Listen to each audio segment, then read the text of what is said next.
में किसी रीति से मजबूत मत बनो। इसका मकसद यही है।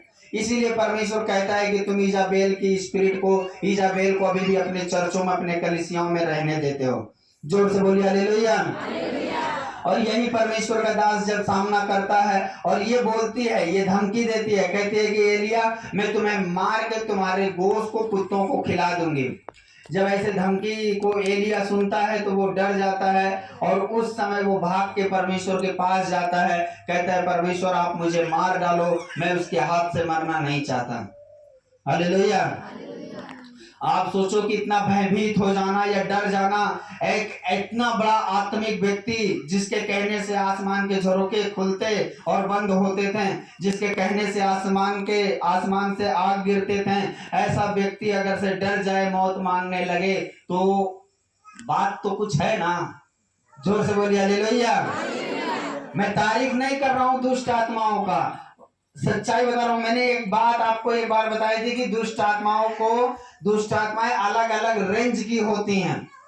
कुछ छोटी होती हैं, कुछ बड़ी होती हैं, कुछ और बड़ी होती हैं, कुछ और बड़ी होती हैं, अलग अलग रेंज की होती हैं। जैसे आप एक पुलिस थाना में देखते हैं, कुछ हवलदार होते हैं, कुछ दरोगा होते हैं, उससे बड़े एसडीएम होते हैं, उससे बड़े डीएम होते हैं, उससे बड़े आईजी होते हैं। ऐसे बड़े बड़े रेंज के बड़े बड़े अधिकार रखने वाले कुछ ऐसे हैं जो सिर्फ एक थाने को चलाते हैं। ठीक है, हमारे अंडर में 10 गांव, 20 गांव, 50 गांव आता है। कोई ऐसे पूरे जिले को संभालते हैं, कुछ ऐसे पूरे प्रदेश को, पूरे राज्य को संभालते हैं। मुख्यमंत्री लोग, प्रधानमंत्री लोग पूरे देश को चलाते हैं। वैसे अलग अलग रेंज है। तो इंसान ना है, तो इंसान, कोई प्रधानमंत्री है, कोई मुख्यमंत्री, कोई हवलदार है, कोई अलग अलग, जैसी उनकी पढ़ाई, जैसे लोगों जैसे भी कामयाब हुए हैं तो इंसान। उनके भी 2 आंख हैं, 2 पैर हैं, 2 हाथ हैं, सब कुछ हैं, हमारे आपके जैसे हैं। लेकिन आप देखो कि ऐसे भी इंसान है। एक प्रधानमंत्री, एक मुख्यमंत्री जो होते हैं, उनके पीछे करोड़ों रुपए महीने का खर्च होता है सिर्फ सिक्योरिटी में। हालेलुया। तो ये होता है ना कि आप इस चीज को समझो कि सेम इंसान है, वो सेम इंसान है, लेकिन अलग अलग पदवी रखने वाले हैं, अलग अलग अधिकार रखने वाले हैं। वैसे मैंने कहा अलग अलग रेंज की, जो आप समझते हैं ना कि दुष्ट आत्मा भूत है तो बस भूत है, ऐसे मत लो आप। शैतान है तो बस शैतान है। वो कौन से रेंज का है, कौन सा अधिकार रखने वाला है, कितना बड़ा है या कितना छोटा है, ये आपको मालूम नहीं है। हालेलुया। ये कौन सा कितना अधिकार वाला है, ये कैसे पता चलेगा? जोर से बोलिए हालेलुया। इतना अधिकार रखने वाला, मैंने तो वही चीज बोला ना, मैं उस चीज को दोबारा रिपीट करता हूं। मैंने कहा एक ऐसा व्यक्ति, एक ऐसा परमेश्वर का दास जो बोलता था तो बारिश होता था, जो बोलता था तो बारिश बंद होता था, जो बोलता था तो ओस बंद हो जाता था, जो बोलता था तो आसमान से आग बरस जाता था, जो बोलता था तो लोग भस्म हो जाते थे, मर जाते थे, जिसके बोलने से बहुत सारे चिन्ह चमत्कार होते थे, जो बोलता था कि अगर से तेरे घड़े का ना तो कुप्पी का तेल खत्म होगा, ना मैदा खत्म होगा। अकाल मायने नहीं करता, अकाल दुनिया के लिए हो, लेकिन उस औरत के लिए अकाल नहीं था। वो सिर्फ बोल दिया कि तुम्हारे घड़े का मैदा और आटा खत्म नहीं होगा, तुम खाओगे, तो वो बुढ़िया खाती रही सारी अकाल भर, कोई दिक्कत नहीं। तो जिसके मुंह में इतना बड़ा सामर्थ था, वो लड़ते लड़ते थक गया। जोर से बोलिए हालेलुया। मैं कारण आपको बताता हूं कि आप एक चीज अपने जीवन में याद रखो कि अगर से एक व्यक्ति मूसा को भी अगर से आप देखेंगे ना, तो मूसा भी लास्ट में जाके यही बात पे वो भी अपने आप को समर्पण कर देता है। कहता है कि ये क्या मेरे पेट से पैदा हुए हैं, दिमाग खराब हो गया है मेरा, जो आई मैं इनको उठा के लेके चलूं इनको हमेशा, ये क्या तूने नहीं निकाला इनको मिस्र के गुलामी से? क्या आपकी परमेश्वर जिम्मेदारी नहीं बनता है? आप इनकी अगुवाई करें, आप इनके साथ चले, आप इनको खाना दें, आप इनको पानी दें, आप इनकी रखवाली करें, आप इनका ख्याल रखें। मैं ही सारा बोझ उठाऊं? ये मेरे ऊपर कुड़कुड़ाते हैं, मुझे गाली देते हैं, मेरे खिलाफ बातें करते हैं, मेरे खिलाफ झूठी बातें ये गढ़ते हैं। मूसा भी थक चुका था, मूसा भी ऊब चुका था। अगर से आप बाइबल ध्यान से पढ़ो तो जोर से बोलिए हालेलुया। हम लोग सोचते हैं ना कि जैसे एक व्यक्ति आत्मिक है, एक व्यक्ति आत्मा में बढ़ रहा है, एक व्यक्ति सेवा में बढ़ रहा है, एक व्यक्ति सेवक बन रहा है, सब उसके विषय में अच्छी बातें नहीं बोलेंगे, सब उसके विषय में अच्छी बातें नहीं कहेंगे। कोई बुराई करेगा, कोई अच्छा बोलेगा, कोई बुरा बोलेगा, कोई दोष लगाएगा, बहुत सारे लोग बहुत सारी बातें बोलेंगे। हालेलुया। लेकिन परमेश्वर क्या चाहता है हमसे? परमेश्वर तो यही चाहता है ना कि आप अगर से परमेश्वर में आत्मा में बढ़ो तो परमेश्वर आपको दुष्ट आत्माओं से लड़ना सिखाएगा, युद्ध करना सिखाएगा और विजय दिलाएगा। परमेश्वर तो यही चाहता है।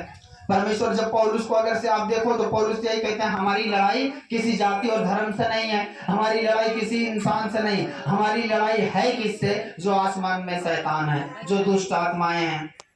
हालेलुया।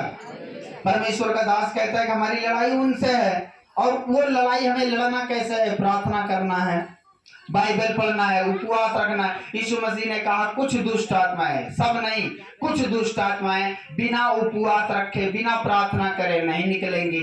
ये बात किसने कहा? यीशु मसीह ने कहा। हालेलुया। हमें और आपको लगता है, आप नहीं जानते हो, ऐसे ऐसे लोग हैं जो पागल हो जाते हैं जब उनको, जो नशा करते हैं उनको टाइम पे नशा नहीं मिलता है। कई लोग ऐसे होते हैं कि जो व्यभिचार के आदी हो जाते हैं, वो पागल हो जाते हैं, वो नहीं सोचते हैं अपने माँ बाप की इज्जत बेइज्जत, फलाना ढमकाना, कुछ भी। समझते हैं ना? ये स्पिरिट होती हैं, ये आत्माएं होती हैं जो उनको बेचैन कर देती हैं, पागल कर देती हैं उस चीज के लिए। जोर से बोलिए हालेलुया। हम बोलते हैं कि ये इंसान बहुत अच्छा था, कैसे इतना बुरा बन गया। हम बोलते हैं कि ये लड़का बहुत अच्छा था, कैसे इतना बुरा बन गया। ये लड़की इतनी अच्छी थी, कैसे इतना खराब हो गई। वो किसी आत्मा से जकड़ा हुआ है, उसको आजादी की जरूरत है, उसे छुटकारे की जरूरत है, उसे परमेश्वर की जरूरत है। उसे कोई छुड़ा सकता है तो वो कलीसिया है, परमेश्वर के दास के द्वारा की गई प्रार्थना है। उसे कोई छुड़ा सकता है तो आत्मिक व्यक्ति। हालेलुया। मैंने तो यही चीज आपको बोला कि अगर से ये स्पिरिट, ये आत्माएं आपके मेरे जीवन में अगर से काम कर रही हैं तो इससे सावधान रहना है हर इंसान को। ये नहीं है कि ये औरत है तो ये औरत है तो ये औरत ही होगी, नहीं। ये आदमी के अंदर से होके औरतों के ऊपर अटैक कर सकता है, ये औरतों के अंदर होके आदमियों के ऊपर अटैक कर सकता है। हालेलुया। मैंने कहा ये स्पिरिट है, आत्मा है ये। मैंने कहा वो मर गई, हजारों साल पहले वो मर गई, वो स्पिरिट है सिर्फ जो आज भी काम करती है। अगर से कोई लड़की मजबूत हो रही है आत्मा में, प्रार्थना में, सेवा में या किसी चीज में मजबूत हो रही है तो उसका मकसद होगा कि उसको गिराना, उसका मकसद होगा कि उसको व्यभिचार में डाल दो, पाप में डाल दो, बस काम खत्म। हालेलुया। ये पाप जीवन में आ जाए, कोई इंसान है, कोई आदमी है, नशे में डाल दो, एक बार नशे की लत लग गई, बस काम खत्म, टेंशन अपना खत्म। बस वो भूत निकल जाएंगे, वो शैतान निकल जाएंगे दूसरे ड्यूटी पे, चलो दूसरे को खराब करते हैं, ये तो अब फंसा रहेगा इसी में। हालेलुया। आप दुष्ट आत्माओं को अच्छी तरीके से मालूम है, हमें एक को खराब करेंगे, वो एक लड़की 4 लड़की को खराब करेगी। हम एक लड़के को नशे में डालेंगे, वो एक लड़का नशा करने वाला 4 लड़कों को और उस संगति में लेके आएगा। हालेलुया। उनको ये मालूम है, ये गेम उनको कैसे खेलना है ये उनको मालूम है, लेकिन हमको नहीं मालूम है कि ये दुष्ट आत्माओं का गेम है, ये शैतान का गेम है। आज अगर हमने बाइबल नहीं पढ़ा, आज प्रार्थना नहीं की, आज उपवास नहीं रखा, आज हम नहीं लड़े, आज अगर हम नहीं जीते तो फिर कब? हालेलुया। आज आप बीमार हैं, आज आप दुखी हैं, आज आप परेशान हैं, ठीक है। आज आप अपनी बीमारी के लिए आए हो, आज अपनी कमजोरी के लिए आए हो कि आप बीमार हो, दुखी हो, लाचार हो, आज आप परमेश्वर के भवन में आए हो। बीमारी से चंगे होने के बाद, छुटकारा पाने के बाद, उसके बाद क्या? हालेलुया। उसके बाद क्या? क्या एक इंसान को उद्धार नहीं चाहिए? एक इंसान को मुक्ति नहीं चाहिए? एक इंसान को नहीं चाहिए कि वो मरने के बाद आनंद जीवन को प्राप्त करे, मरने के बाद परमेश्वर के पास जाए? हम हमारे दिमाग में एक चीज डाल दिया गया बचपन से कि हमारा जीवन एक आलू का खेती है, जो सड़ गया, जो हो गया, बात खत्म। हालेलुया। अब घबराने की कोई बात नहीं, जन्म पे जन्म होते रहेंगे, है ना। जोर से बोलिए हालेलुया।